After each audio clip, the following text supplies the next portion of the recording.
అయోధ్య రామ జన్మభూమి తీర్థక్షేత్ర ట్రస్టులో విరాళాల నిధుల దుర్వినియోగం వ్యవహారం ఇప్పుడు యూపీ రాజకీయాలను ఊపేస్తుంది. భక్తుల నమ్మకాన్ని వమ్ము చేస్తూ హుండీ డబ్బులపైనే కన్నేసిన నిందితులపై కఠిన చర్యలకు యోగి ప్రభుత్వం సిద్ధమైంది.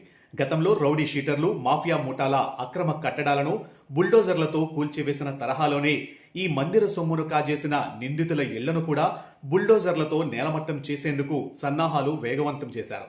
తద్వారా సమాజానికి మరియు అవినీతి పరులకు ఒక బలమైన హెచ్చరిక పంపాలని ప్రభుత్వం భావిస్తుంది.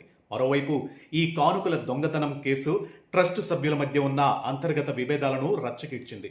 ట్రస్ట్ సభ్యుడు మహంత్ దినేందర్ దాస్ మహారాజ్ మాజీ కార్యనిర్వాహకుడు గోపాలరావుపై బహిరంగంగానే ఆరోపణలు గుప్పించారు. దీంతో ట్రస్టులో ప్రక్షాళన చర్యలు ఊపందుకున్నాయి. ఇటు అయోధ్య న్యాయవాదులు సైతం ఈ వ్యవహారంపై తీవ్ర ఆగ్రహం వ్యక్తం చేస్తున్నారు. నిధుల చోరీపై నిరసనలు చేపట్టిన లాయర్లు సివిల్ లైన్స్ పోలీస్ స్టేషన్కు వెళ్లి ట్రస్ట్ ప్రధాన కార్యదర్శి చంపత్ రాయ్తో సహా నలుగురిపై తక్షణమే ఎఫ్ఐఆర్ నమోదు చేయాలని డిమాండ్ చేస్తూ రాతపూర్వక ఫిర్యాదును ఇచ్చారు. ప్రస్తుతం ఈ కేసు దర్యాప్తును పోలీసులు మరింత వేగవంతం చేశారు.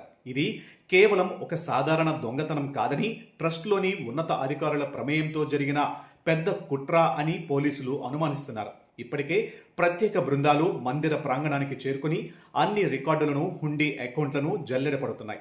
కోట్ల మంది హిందువుల సెంటిమెంట్తో ముడిపడి ఉన్న అంశం కావడంతో ఈ నిధుల కుంభకోణం వ్యవహారం ఇప్పుడు దేశవ్యాప్తంగా హాట్ టాపిక్గా మారింది.